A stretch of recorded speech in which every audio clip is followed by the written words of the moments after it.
자, 여러분 안녕하세요. 네, 반갑습니다. 자, 오늘부터 여러분들하고 내국소비세법을 함께 공부해 나갈 김충신 세무사라고 합니다. 반갑습니다. 오늘은 이제 내국소비세법 첫 시간이니까 오리엔테이션으로요. 내국소비세법 어떻게 공부를 해야 되는지 그리고 기본적으로 세법을 공부하기 위해서 우리가 알아야 될 용어 등은 어떤 게 있는지 먼저 여러분들하고 나눈 다음에 그 다음에 이제 부가가치세법부터 앞부분부터 차근차근 여러분들과 함께 살펴보도록 하겠습니다. 자, 내국소비세법이죠. 우리 관세사 1차 시험에 2교시에 우리가 풀게 되는 내국소비세법인데요.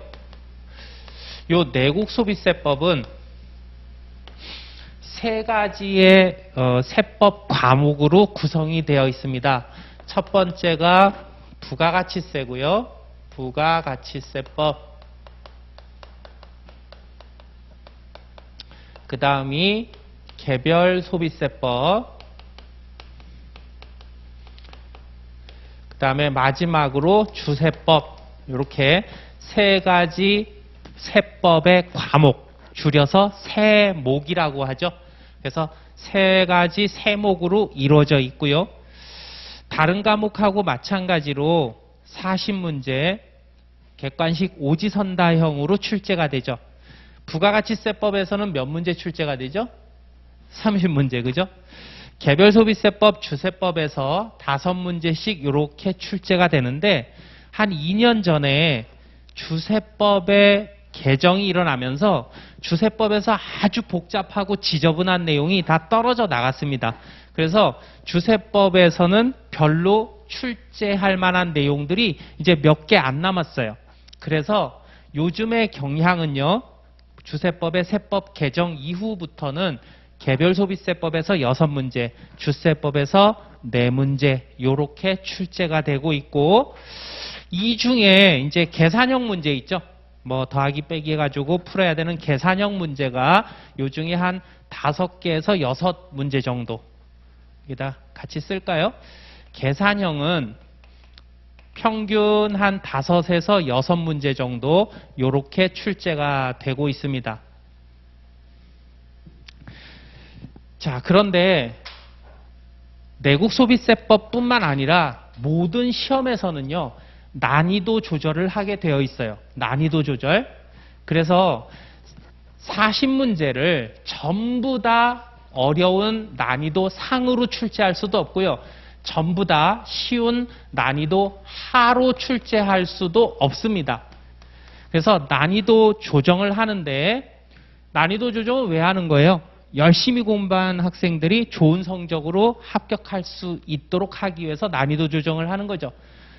다른 과목하고 마찬가지로 내국소비세법에서도요. 상해 한 20% 정도, 그리고 하해 한 20% 정도, 그리고 나머지 60%죠. 60% 정도 중수준으로 이렇게 출제를 합니다. 그러면 40문제 중에 20%니까 얘는 한 8문제 정도 되겠네요. 그죠?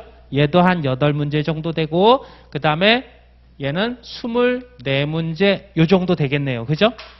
그래서 난이도 조절을 해서 요런 비중으로 상중하 난이도로 출제를 합니다. 그러면 여러분 잘 보세요.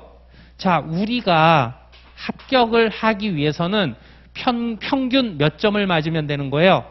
60점을 맞으면 되는 겁니다. 평균 60점을 맞으면 평균 60점 이상이면 합격이에요. 그죠?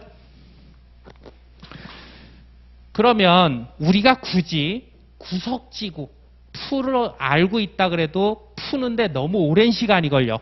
그런 상난이도에 초점을 둘 필요가 있을까요? 없을까요?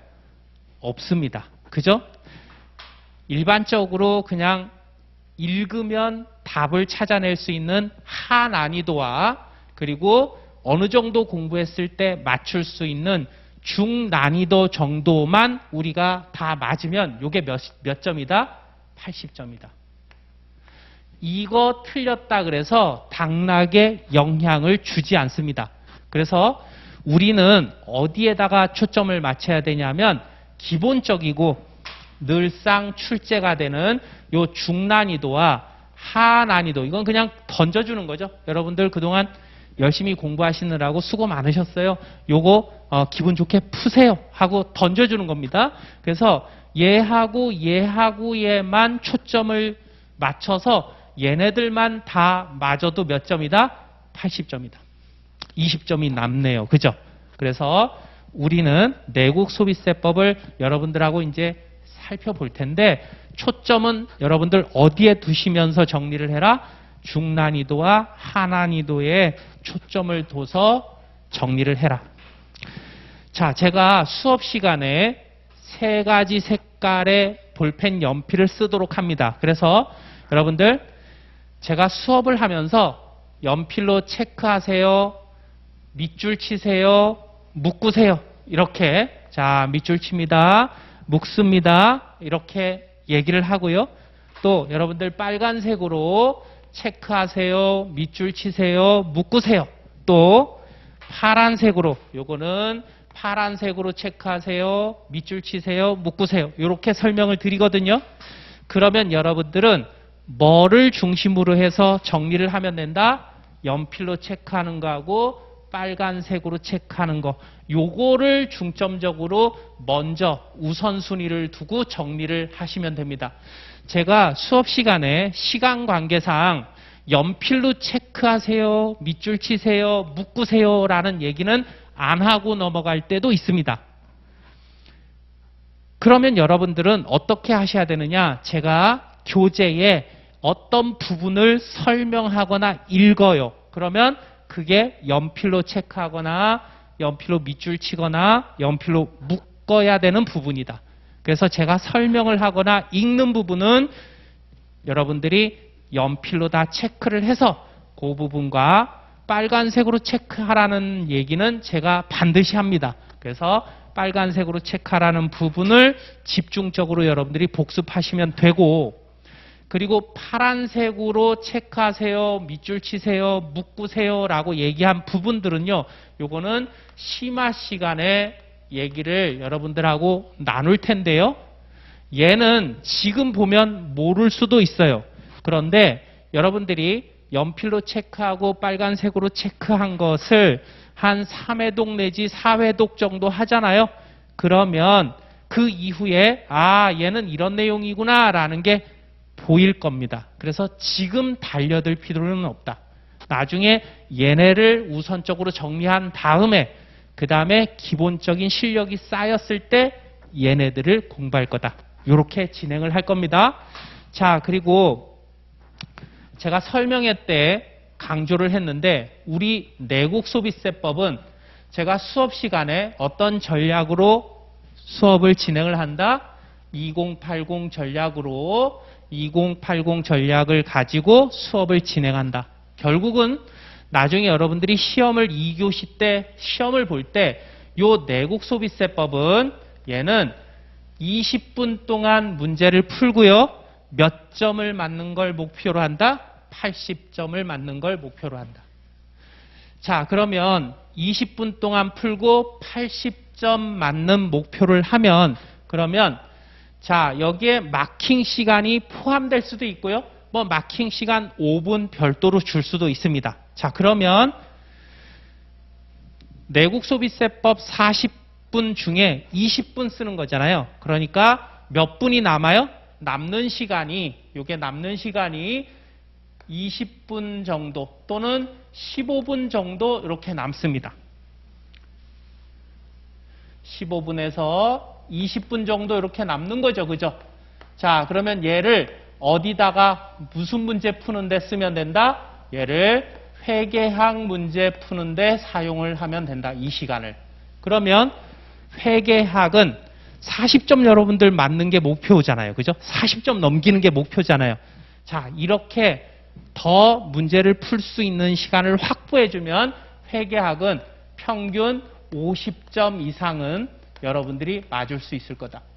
그리고 우리 학원에 우리 박종화 회계사님한테 여러분들이 배우시면 훨씬 더 성적이 많이 올라가겠죠. 그죠? 그래서 우리 상생하는 전략, 2080 전략. 그래서 내국소비세법은 관세사 1차 합격을 위한 효자 과목이다. 그래서 효자 과목으로 만들어 드릴 겁니다. 자, 요렇게 이제 수업을 할 거고요. 여러분들 수업할 때 절대 뭐를 하면 안 된다? 지각이나 결석을 하면 안 됩니다. 여러분들 요거 고시공부잖아요. 그죠? 고시공부기 때문에 고시공부는요, 뭐 운전면허 자격증 뭐 시험 보는 거하고 완전히 다릅니다. 얘는 사회적으로 인정해주는 자격증을 얻는 그런 고시공부, 자격사 고시공부예요. 그래서 여러분들이 일정한 기간 이상은 다른 거 다 우선순위에서 제하고 이 관세사 시험을 보기 위해서만 모든 걸 집중해야 됩니다. 모든 걸 걸어야 돼. 그래야 여러분들이 목표한 시간 내에 합격을 해서 전문적인 필드로 나갈 수가 있는 겁니다. 그게 안 되면 절대적인 시간이 확보가 안 되면 절대적인 시간이 확보될 때까지 이 바닥에 수험가에서 그냥 머물게 되는 거예요. 그죠? 그래서 여러분들이 오늘부터 나는 모든 거 다 그냥 접어놓고 관세사 시험을 위해서 일정한 기간 동안 내가 몰입을 해서 관세사 시험 합격 자격증을 딸 때까지는 내가 이것만 하겠다라는 결심이 여러분들한테 필요하고요. 그러다 보면 여러분 모든 수업에 있어서 지각하는 거 이거 기본 자세가 아니죠. 결석하는 거요. 이거 굉장히 위험합니다. 여러분들 오프라인에 나와서 저랑 3시간 수업을 하면 수업을 진행하는 과정 중에 잘 이해가 안 가거나 아니면 잘 모르는 게 있어도 계속 따라서 그 3시간 동안 진도를 나가게 되는 거예요. 그런데 만약에 결석을 했어요. 그래서 요즘엔 세상이 좋아져 가지고 여기서 수업한 거 전부 다 어떻게 됩니까? 온라인에서 동영상으로 다 공개가 됩니다. 언제든지 들을 수 있어요. 동영상 강의로 이걸 보충하려고 그러면 3시간짜리 수업이 하루 이상 걸립니다. 해보셨죠? 그죠? 굉장히 힘듭니다. 그래서 여러분들 결석을 하면 절대 안 됩니다. 오늘 이 시간부터 나는 합격할 때까지 지각 없고 결석 없다. 이거는 내소법에서만 국한된 얘기가 아닙니다. 여러분들 합격할 때까지 여러분들이 공부하는 모든 수업에 있어서 지각이나 결석은 있을 수가 없는 겁니다. 그래서 기본 자세를 그렇게 여러분들이 가지셨으면 좋겠고요. 그 다음에 과목에 따라서 뭐 예습이 필요한 과목도 있지만 여러분들 지금 기본 이론 듣는 거잖아요. 그죠? 그래서 내국소비세법에 있어서는 예습 필요 없습니다. 예습 필요 없고요. 다만 수업한 거 복습은 여러분들이 꼭 하셔야 되는데 제 책을 보면 기본서 책을 보면 각각의 챕터 뒤에 각각의 절 뒤에 기출문제를 다 집어넣어 놨습니다. 한 10년에서 15년 정도에 걸쳐서 출제된 그 파트에 관련된 기출문제를 다 집어넣어 놨거든요. 요거 집어넣은 이유가 있습니다. 여러분들이 이론을 다 공부를 하고요. 관련된 기출문제까지 전부 다 풀어봐야 요게 뭐다? 복습이 완성되는 거다. 그래서 복습은 반드시 하는데 관련된 그 파트의 기출문제까지 반드시 풀어볼 것. 그죠? 그러면 여러분들이 그렇게 꾸준하게 성실하게 수업을 따라와 보시다 보면 어느새 내국소비세법은 효자 과목이 되어 있을 겁니다. 약속할 수 있죠? 자, 그래서 수업을 여러분들이 이렇게 준비하고 복습을 하시면 되겠습니다. 자, 그 다음에 내국소비세법은요. 지금 기출문제를 반드시 풀어봐라 이렇게 말씀을 드렸지만 내국소비세법은 반드시 합격을 하기 위해서 기출문제는 절대 놓치면 안 됩니다. 기출문제에서요. 보통 한 60%, 많게는 70%까지 비슷하게 출제가 됩니다. 그래서 여러분들이 기출문제에서 다뤄진 내용들 그리고 앞에서 출제된 그런 기왕에 출제된 문제들은 반드시 여러 번 복습하면서 완벽하게 여러분들 지식으로 정리를 해 두셔야 된다. 부탁을 드리고요. 그 다음에 이 세법 과목도 하나의 법률 과목입니다. 뭐 관세법도 마찬가지고 세법도 마찬가지고 이 법률은요. 공부를 할 때 틀을 잡아서 공부를 해야 되는데 어떤 틀을 잡아야 됩니까? 원칙과 예외의 틀을 여러분들이 구분해서 잡아야 됩니다. 원칙과 예외. 자, 어떤 사항에 대해서 원칙은 뭐고 다만 예외적으로 이런 것들은 예외가 적용된다. 이렇게 원칙과 예외로 구분해서 정리하는 버릇이 필요합니다. 왜냐하면 수많은 말장난들이 다 어디서 나오는 거예요? 이 원칙과 예외, 특히 예외를 가지고 말장난을 많이 치는 겁니다. 그래서 여러분들이 법 과목을 공부할 때는 반드시 원칙은 뭐고 예외는 뭐다. 이런 구조를 가지고 여러분들이 정리하는 습관을 가지셨으면 좋겠습니다. 자, 그리고요, 마지막에 이제 내국소비세법은 매년 세법이 개정이 됩니다. 그리고 여러분들이 3월 달에 1차 시험을 볼 때 그 시험 보는 날 현재 적용되는 법률에 따라서 문제를 풀어야 돼요. 그래서 반드시 마지막에 시험 보시기 전에 개정세법에 대한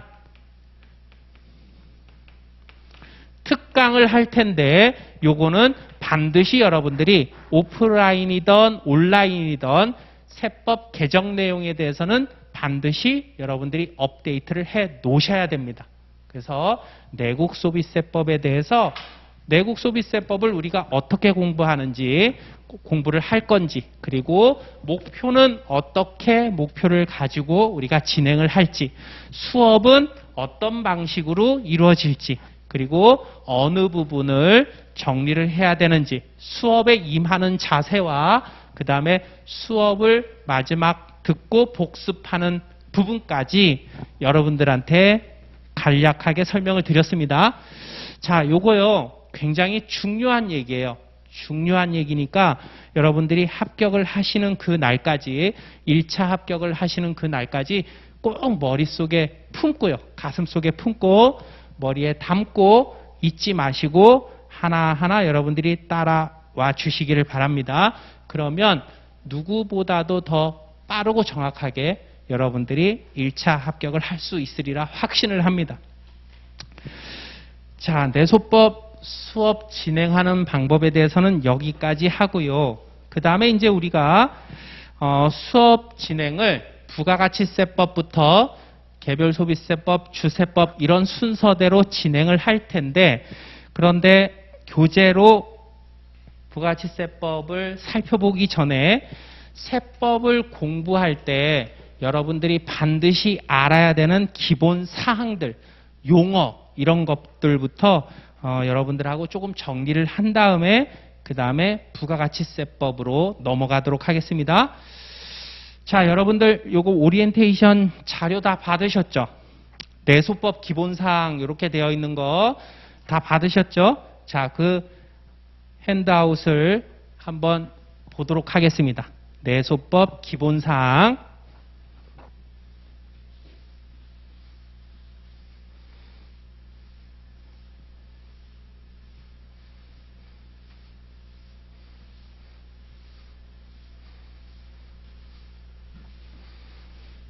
그리고 수업을 듣다가 궁금하신 게 있는 분들은 수업 시간에 질문은 조금 삼가해 주시고요.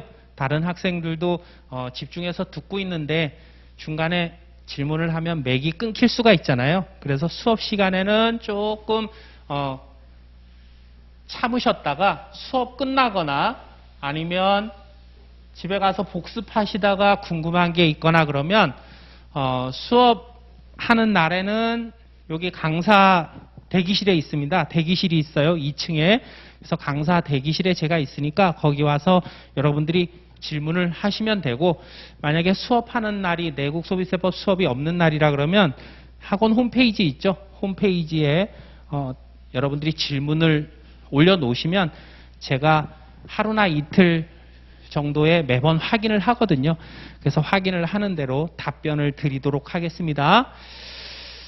자, 오리엔테이션 자료를 먼저 한번 보겠습니다. 1페이지. 먼저 조세의 개념 이렇게 나와 있는데 거기 세 줄을 한번 읽어볼게요. 자, 요 자료는 그냥 세법을 공부하기 위해서 기본적인 용어를 정리하는 거예요. 기본적인 그 세법이라는 맛을 한번 보는 겁니다. 알아두고 있으면 나중에 우리가 내국소비세법 공부할 때 훨씬 도움이 되는 내용들이라서 먼저 한번 살펴보는 거니까 그냥 가볍게 들으시면 됩니다. 여기에 있는 내용이 뭐 시험에 출제되거나 이런 거는 별로 없어요. 그냥 기본적으로 알아야 우리가 앞으로 공부를 할 때 훨씬 더 쉽고 이해할 수가 있는 그런 내용들을 담아놨으니까 여러분들이 조금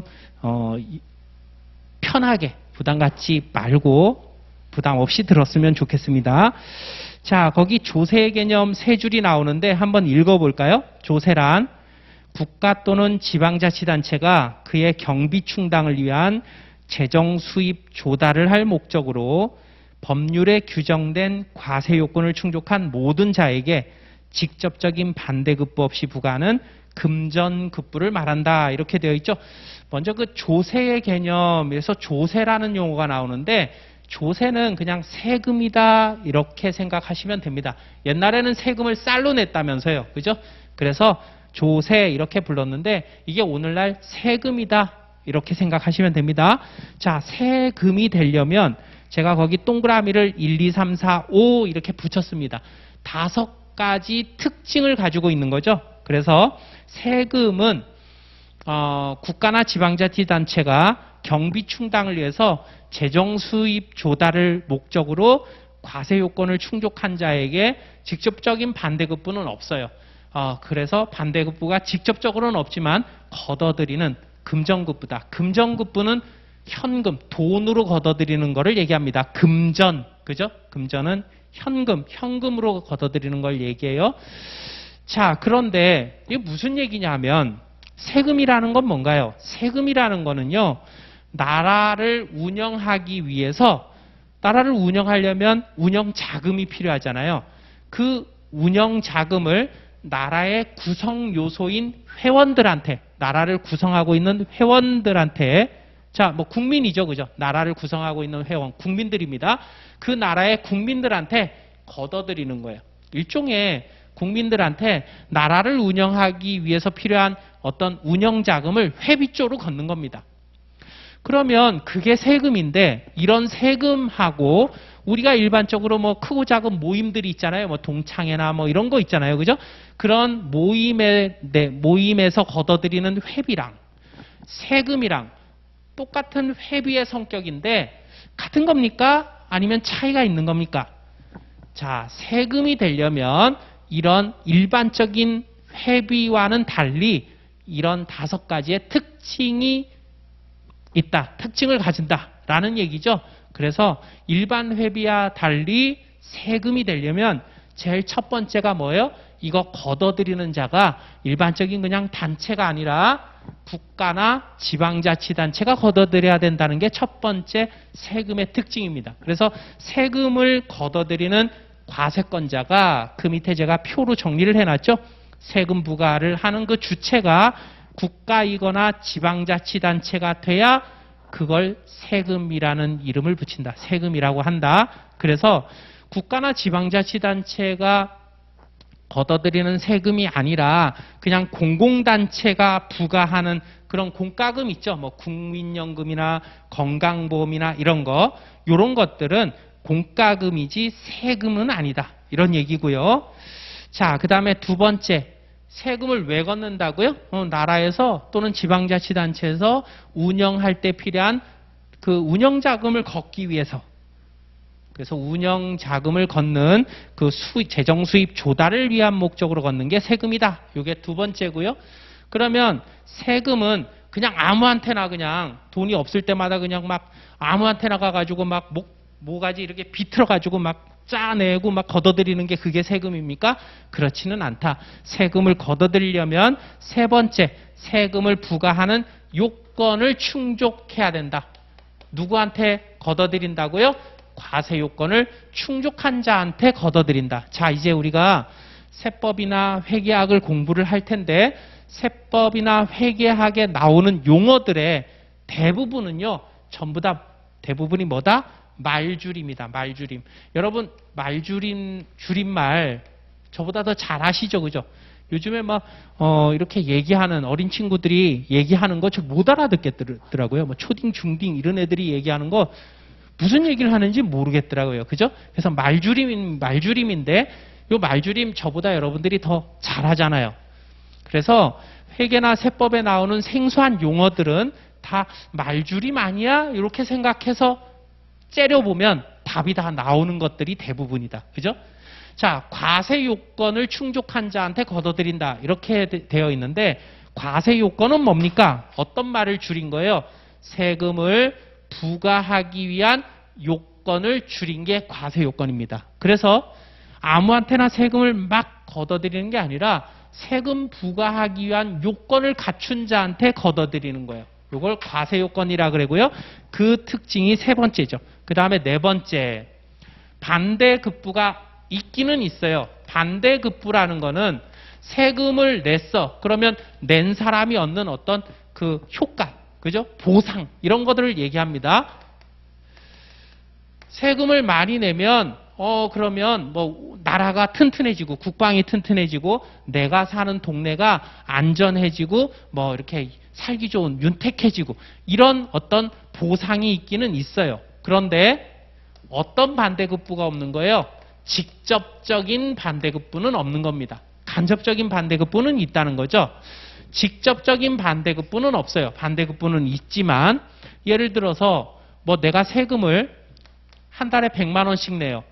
갑돌이가 세금을 한 달에 100만 원씩 냅니다. 을순이는요. 한 달에 10,000원만 내요. 그렇다 그래서 전쟁이 나면 갑돌이만 그냥 군인들이 삥 둘러싸가지고 얘만 보호하나요? 아니요. 그렇지 않아요.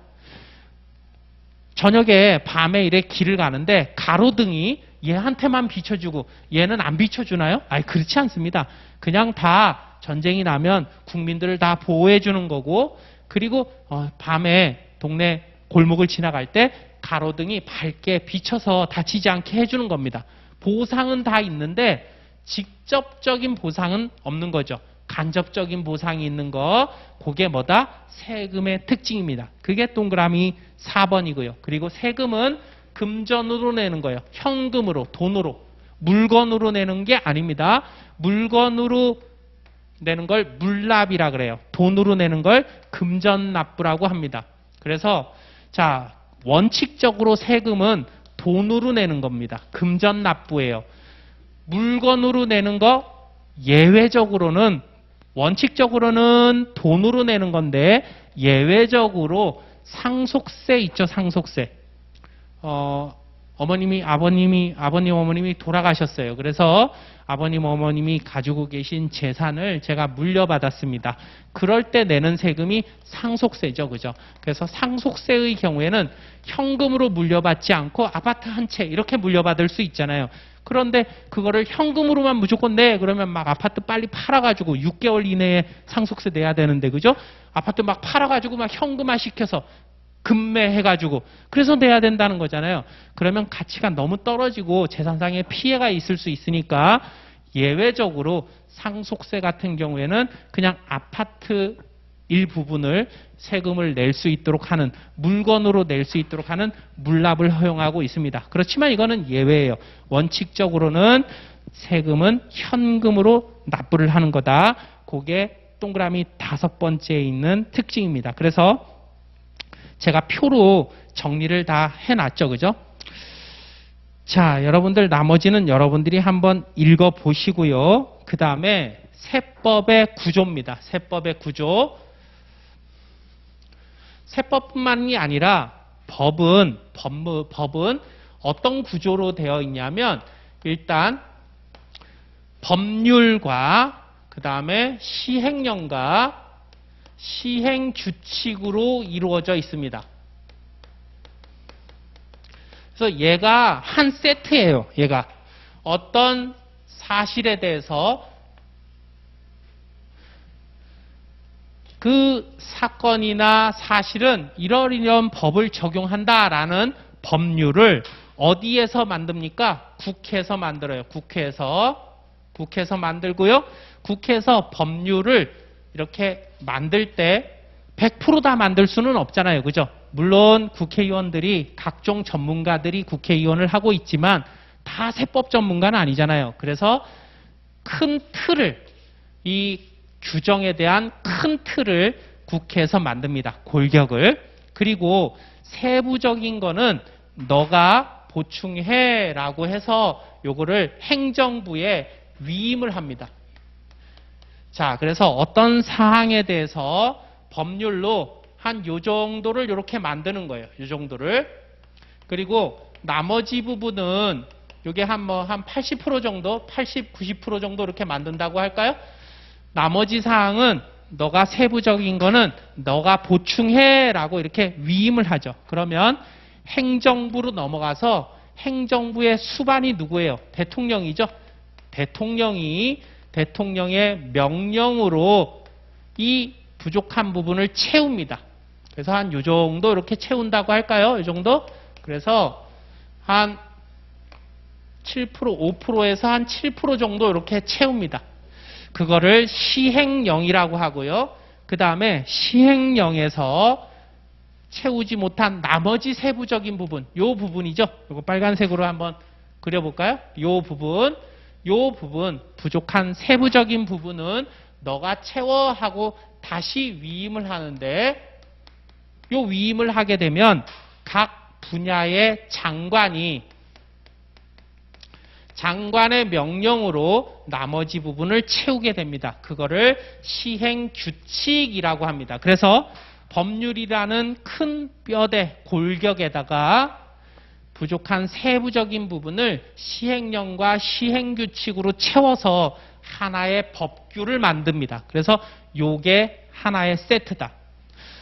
자, 그래서 모든 법규는 법률과 시행령과 시행규칙의 틀을 가지고 있는데, 이 중에서 우리 시험에 대부분 출제되는 부분이 요 부분에서 출제가 됩니다. 그래서 법률과 시행령 부분에서 99% 정도 시험이 출제가 되고요. 나머지 이제 1% 정도는 시행규칙에서 간혹 출제가 되기도 합니다. 그래서 이거 거의 여기서 100% 출제가 될 때도 있어요. 이렇게. 그래서 나머지 부분은 여기 시행규칙에서 이렇게 출제가 되는데, 법의 어떤 하나의 그 구조가 이렇게 돼 있는 거고요. 여러분들은 이게 법률인지 시행령인지 고민 안 하셔도 됩니다. 제가 각 이론마다 시험에 출제될 그런 가능성이 높은 것, 중요한 부분들은 전부 다 여러분들 교재에 반영을 해놨으니까 여러분들이 교재를 참고하시면 되고요. 그냥 우리가 배우는 법의 구조가 이렇게 돼 있구나라는 정도만 보시면 되고, 그 다음에 여기에 이제 기본 통칙이 있고요. 기본 통칙은 이게 좀 옛말이야. 그러니까 언어가 이 법 조문이 요게요 조금 옛스러워. 그래서 현대적인 세련된 말로 다시 고쳐서 쓴 게 집행 기준입니다. 그래서 얘네는 엄격하게 따지면 법규는 아니에요. 그냥 이런 사항들, 법규의 사항들을 조금 더 쉽게 해설해 놓은 그런 Q&A 정도? 그 정도의 사항입니다. 해설집이라고 하면 되겠죠. 그죠? 해설집. 그래서 그 정도의 역할을 합니다. 간혹 기본 통칙에 있는 내용들도 시험에 출제가 되는 경우가 있는데, 그 기본 통칙에 있는 내용들은 법률이나 시행령에 있는 걸 해설해 놓은 사항에 불과하기 때문에 여러분들이 법률하고 시행령 위주로 공부를 한다 이렇게 생각을 하시면 되고, 그리고 교재에 그 내용은 다 반영이 되어 있으니까 교재를 참고하시면 충분하리라 생각을 합니다. 자, 그 다음에 우리 2페이지로 가서 조세 분류라고 되어 있는데요. 각각의 그 세법의 과목을 그 목적에 따라 한번 분류를 해봤습니다. 그 특징에 따라 분류를 해봤어요. 자, 먼저 과세 주체에 따라 분류를 해봅니다. 앞에서 나왔죠, 그죠? 국가가 세금을 부과하면 그거는 국세라고 얘기하고요. 지방자치단체가 그 동네를 운영할 때 필요한 자금을 조달하기 위해서 부과를 한다. 그러면 이걸 지방세라고 합니다. 그래서 부과 주체가 국가면 국세, 지방자치단체면 지방세 이렇게 구분을 하고 우리가 배우는 부가가치세법, 개별소비세법, 주세법 다 어디에 해당해요? 국세에 해당합니다. 국세에. 자, 그 다음에 세수 용도에 따라 구분을 해보면 보통세와 목적세, 목적세와 보통세 이렇게 나누는데요. 자, 목적세는 얘는요. 특정한 목적을 달성하기 위해서 즉 특정한 부분에 사용하기 위해서 세금을 만든 거예요. 보통세는요. 보통세는 그냥 세금을 걷어서 이런저런데 나라 운영이나 지방자치단체를 운영할 때 여기저기에 그냥 필요한 대로 쓰는 겁니다. 그래서 보통세와 목적세, 세금을 만들 때 어떤 용도가 미리 정해져 있느냐 없느냐에 따라서 보통세와 목적세로 나누고요. 우리가 배우는 부가가치세, 개별소비세, 주세는 다 보통세입니다. 이 목적세는 세금의 어떤 과목을 보면 제목을 보면 냄새가 납니다. 아, 얘 이렇게 하기 위해서 만들었구나. 예를 들면 여러분들 자료를 보시면 동그라미 2번에 있죠. 교통에너지 환경세. 이거 왜 만들었을까요? 에너지를 개발을 하거나 환경 보호를 하기 위해서 만든 거겠죠. 교육세, 교육발전, 학교나 이런 지방에 있는 그런 대학들, 그런 학교의 교육발전을 위해서 만든 거겠죠. 농어촌 특별세, 농어촌의 발전을 위해서 지금 도심과 지방의 그 어떤 차이가 크니까 그 차이를 좀 줄이기 위해서, 갭을 줄이기 위해서 농어촌 발전을 위해서 쓰겠다라고 해서 만든 게 농어촌 특별세죠. 그래서 이렇게 목적세는요, 그 세금의 제목을 보면 냄새가 납니다. 이거 왜 만들었는지. 그게 목적세고 그냥 걷어들여서 여기저기 쓰는 게 보통세다.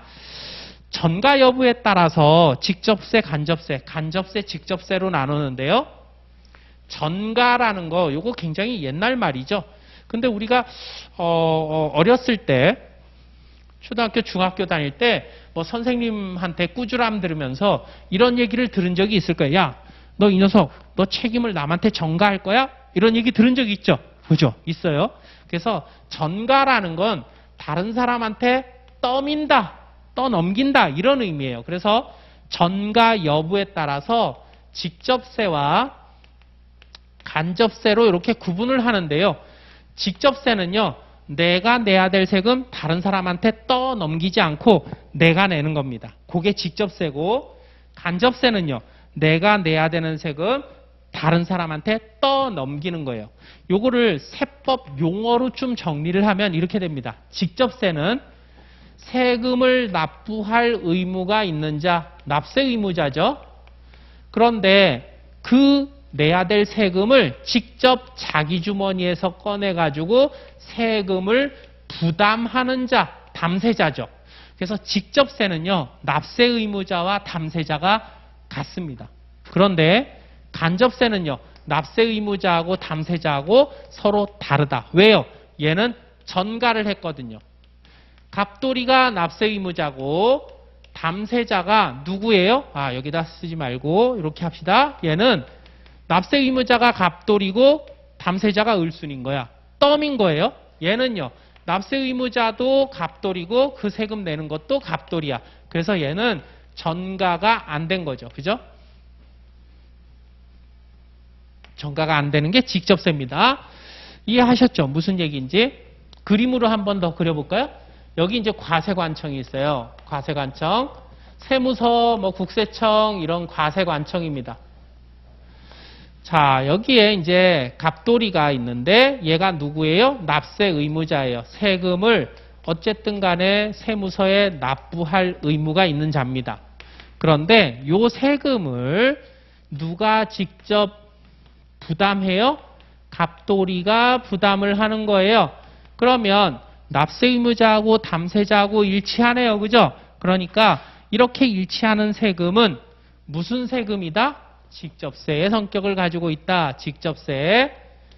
그런데 얘 갑돌이가 내야 될 세금을 누구한테 전가하는 거예요? 을순이한테 전가하는 거예요. 그러면 얘는요. 얘는 납세의무자하고 담세자하고 같다 틀리다?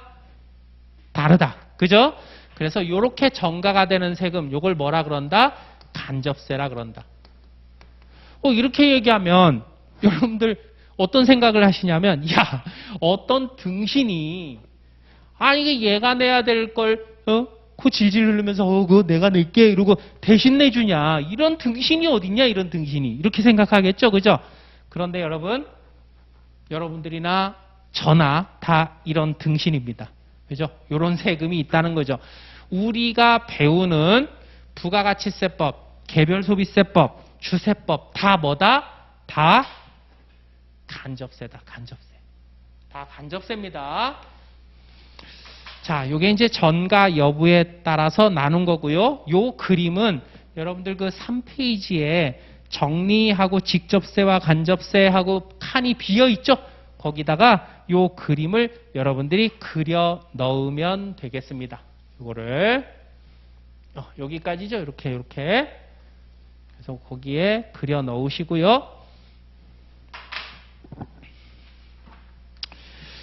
자, 2페이지로 가서 인적 사항 고려 여부에 따라, 야, 세금을 내는데 인적 사항을 고려해 주는 거야. 인적 사항을. 뭐 예를 들면 이런 거죠. 야, 놀부하고 흥부가 있어. 그런데 놀부는 그냥 부인하고 둘이 쓰고 그냥 충분히 먹고 살만 하니까 세금을 좀 많이 내고, 그리고 흥부는 얘는 그냥 자기들 부인하고 먹고 또 애들도 너무 많으니까 다 그냥 먹고 쓰려면 너무 부족해. 그러니까 얘는 놀부보다 적게 내고, 이렇게 인적 사항을 고려하느냐 안 하느냐에 따라서 인적 사항을 지금처럼 제가 예를 든 놀부, 흥부 세금처럼 고려를 하면 그걸 인세라고 합니다. 인적 사항을 고려한다는 거죠. 그런데 야, 그런 게 어딨어? 놀부도 100원, 흥부도 100원 내 라고 하는 거, 즉 인적 사항을 고려하지 않는 거, 요걸 뭐라 그래요? 물세라고 합니다. 그런데 우리가 배우는 부가가치세법, 개별소비세법, 주세는 뭐다? 다 물세다. 그렇죠? 다 물세입니다. 인적 사항 고려하지 않아요. 그러니까 흥부가 물건을 살 때도 100원 내고, 놀부가 물건을 살 때도 100원 내고, 그죠? 흥부가 술을 마실 때도 50원 세금 내고, 놀부가 술을 마실 때도 50원 세금 내고, 이렇게 인적사항 고려를 안 하는 겁니다. 물세다. 자, 그 다음에 측정 단위에 따라 종가세, 종량세 이렇게 나누는데요. 자, 우리 세금은 여러분들 요거 하나 기억을 하세요. 자, 우리 앞에서 세금의 특징을 정리를 했는데, 세금은 국가 또는 지방자치단체가 운영을 위한 재정 수입 조달을 위해서 과세 요건을 충족한 그런 자에게 직접적인 반대급부 없이 걷어들이는, 무슨 납부다? 금전 납부다. 그죠? 금전 납부다. 그래서 세금은 결국은 얼마 이렇게 계산이 돼야 되는 거예요. 쌀 한 가마니 이렇게 계산되는 게 아니라 그게 금전 납부죠. 그죠? 지금 원칙을 얘기하는 겁니다. 자, 그러면 세금을 계산할 때, 자, 내야 될 세금의 금액을 계산하는 겁니다. 산출. 세금을 계산할 때는요, 항상 과세 표준에다가 여기에다가 세율을 곱해가지고 세금을 계산하는데, 요게 금전급부니까 항상 이렇게 계산된 산출세액이 원으로 떨어져야 돼요. 원으로. 뭐 리터 아니면 건물 한 채 이렇게 떨어지면 안 돼. 원으로 결과가 나와야 돼요. 그런데 세금은 항상 어떻게 계산한다? 요거 기억합니다. 과세 표준에다가 세율을 곱해서 세액을 계산한다. 자, 요거 하나 여러분들 지금 꼭 기억을 합니다. 어떻게 한다고요? 산출세액은 어떻게 계산한다고요? 과세 표준 곱하기 세율로 계산한다. 자, 그러면 여러분들 요거는 뭐예요? 과세표준은. 이 산식을 가지고 그냥 우리가 용어를 정리하는 겁니다. 자, 여러분들 기억하셨죠? 산출세금 뭐다? 과세표준 곱하기 세율이다. 과세표준 곱하기 세율은 뭐다? 산출세액이다. 자, 그러면 과세표준은 뭐예요? 이렇게 얘기할 수 있는 겁니까? 세액을 산출하기 위한 기본값. 세액을 산출하기 위한 기본값. 세율 적용의 대상이 되는 금액. 다 맞는 얘기죠. 그죠? 산식으로 제가 설명을 드린 겁니다. 다시 과세표준은 뭐다? 세액을 산출하기 위한 기본값. 그죠? 다시 세율을 반영을 하면 세율 적용의 대상이 되는 기본값. 이게 과세표준입니다. 그런데 여러분, 이 과세표준 기본값이 원이에요. 그러면 원에다가 뭐를 곱하면 원이 될까요? 비율을 곱해도 원이 되겠죠. 그죠? 여기가 100원이면 10% 하면 10원 이렇게 계산하잖아요. 그죠? 그래서 요 과세표준이 되는 기본값이 원일 때는 세율이 %가 됩니다. 비율이 됩니다. 그런데 요 기본값이 수량이에요. 예를 들어서 뭐 리터 또는 사람 머릿수, 사람인 또는 자동차 세금 계산할 때처럼 뭐 cc 이런 거예요. 그러면 리터 곱하기 뭐를 해야 원이 되는 겁니까? 1리터당 얼마 이렇게 곱해야 원이 되죠. 그죠? 그래서 이 기본값이 수량일 때는 세율이 뭐가 되는 거예요? 원이 되는 겁니다. 구조가 이렇게 되는 거야. 이 과세표준이 금액이면 세율은 비율이 되는 거고요. 비율. 그리고 과세표준이 수량이나 아니면 사람 머릿수나 뭐 이런 양이면은 그러면 세율은 원이 되는 겁니다. 이런 구조야. 요게 세금의 금전납부라는 개념에서 요걸 유추해 볼 수 있는 겁니다. 어렵지 않죠? 자, 그런데 이 과세표준이 금액인 거를 우리는 특히 뭐라 그런다? 종가세라 그런다. 이 과세표준이 수량인 거를 뭐라 그런다? 종량세라 그런다. 과세표준이 가액인 것을 가액에 따라서, 따를 종자입니다. 산출세액을 계산한다. 그래서 종가세. 과세표준이 수량일 때는 양에 따라서 세금을 계산한다. 그래서 종량세입니다. 그래서 그 과세표준이 금액이면 종가세, 수량이면 종량세 이렇게 부르는 거예요. 측정 단위가 무엇이냐에 따라서 종량세, 종가세로 구분할 수 있다. 자, 그런데 우리가 배우는 부가가치세는요. 부가가치세 세율이 몇 프로예요? 여러분들 아직 우리가 공부를 하기 전이지만 몇 프로입니까? 10%죠. 그죠? 10%. 그래서 부가가치세는 부가가치세 얘는 종가세 구조입니다. 종가세 구조. 그런데 개별 소비세와 주세는요. 둘 다 가지고 있습니다. 그래서 얘는 개소세, 주세는 요거를 다른 색깔로 할까요? 자, 줄여서 쓰겠습니다. 개소세나 주세는 종가세인 부분도 있고요. 그리고 종량세가 적용되는 그런 물건도 있습니다. 종가세가 적용되는 물건도 있고 종량세가 적용되는 물건도 있어요. 그래서 뒤에서 우리 배울 겁니다. 자, 마지막으로 특징에 따른 분류, 독립성 여부에 따라 독립세, 부가세 이렇게 구분이 된다고 되어 있는데 하나 여러분들이 주의하실 것은 여기서 얘기하는 부가세는 부가가치세를 줄임말이 아닙니다. 얘랑 달라요. 부가가치세를 줄여서 부가세 이렇게도 부르거든요. 근데 얘는요. 얘는 부가가치세를 줄인 게 아니라 풀네임이야. 얘는 독립적이다 아니면 다른 거에 붙어서 세금을 계산한다, 부가세다 이런 개념이야. 그래서 독립세의 상대적인 개념이고 여러분들이 앞으로 배우시게 될 부가가치세가 아니다라는 그런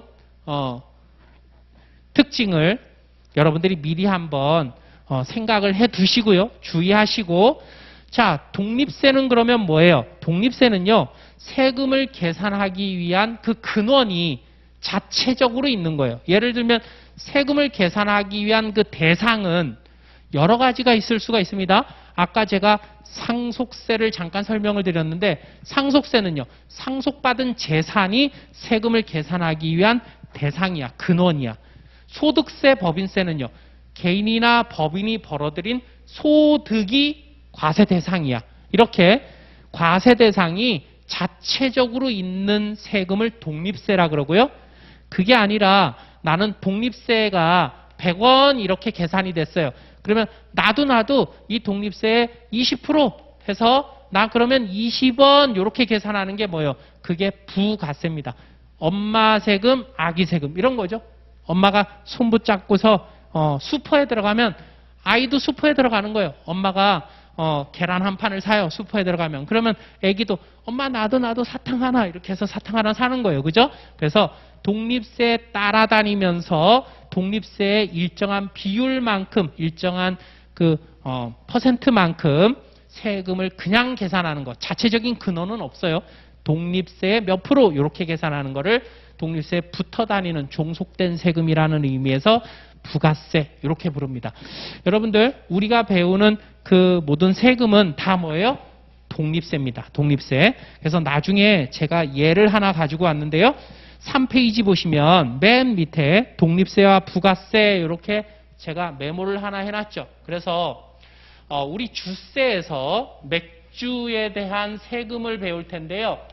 주세는 앞에서 우리 여러분들하고 얘기를 나눈 것처럼 종가세의 성격도 있고 종량세에 대한 성격도 있는데 요 맥주는요 종량세입니다. 종량세. 그래서 맥주는 우리 주세에서 배울 거예요. 지금 무시하셔도 됩니다.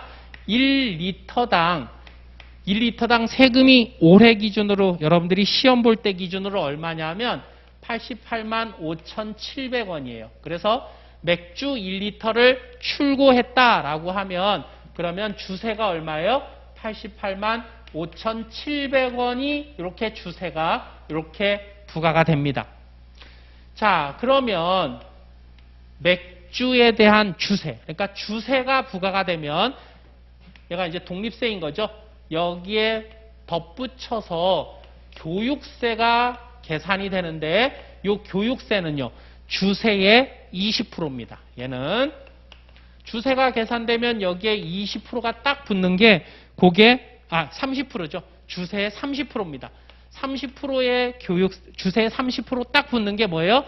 교육세입니다. 교육세. 자, 그러면 우리 맥주 1리터가 출고가 됐어요. 그러면 88만 5,700원의 주세가 계산되고 여기에 대한 부가세인 교육세는 여기에 30%니까 교육세는 얼마로 계산되겠어요? 자, 계산을 제가 해왔죠. 26만 5,710원 이렇게 계산이 되죠. 그죠? 요게 뭐다? 요게 주세에 대한 부가세인 교육세다. 그래서 독립세, 부가세에 대한 개념이고요. 그리고 우리가 배우는 세금은 다 뭐다? 독립세다. 자, 여기까지 해서 우리가 세금을 특징에 따라서 몇몇 가지 특징에 따라서 한번 구분을 해봤고요. 오리엔테이션 3페이지를 보시면 이제 뭐 대표적인 우리나라에서 세금을 걷어들이는 대표적인 세목들을 제가 생선뼈처럼 이렇게 그려놨습니다. 굉장히 많죠, 그죠? 근데 이것 말고도 또 기타 등등의 세금들이 있습니다. 자, 그런데 세금을 그 그림을 보세요. 세금을 어떻게 구분했습니까? 과세 주체에 따라서 국세, 지방세로 나눴고요. 우리가 배우는 세금은 다 뭐다? 거기 오른쪽에 간접세 다 들어가 있죠? 부가가치세, 개별소비세, 주세 이렇게 그죠? 그래서 얘네들은 국세, 지방세 중에 국세에 해당하고요. 그 다음에 얘네들은요. 내국세입니다. 그죠? 관세 외에 나머지 국가에서 부과하는 세금을 내국세라 그래요. 관세는 여러분들이 따로 배우시니까. 그래서 내국세고요. 그 다음에 특별한 목적을 가진 건 아니에요. 그냥 걷어들여서 여기저기 이렇게 재정에 필요한 재정에 사용을 합니다. 그래서 얘네들은 다 보통세고요. 그 다음에 전가가 가능한 간접세죠. 그래서 우리가 앞으로 배우게 될 배워나갈 부가가치세, 개별소비세, 주세는 국세이면서 보면서 같이 한번 얘기해 봅시다. 국세이면서 내국세이면서 보통세이면서 간접세다. 그죠? 이해하시죠? 자, 우리 잠깐 쉬었다가 용어 정의부터 또 이어나가겠습니다. 10분만 쉬겠습니다.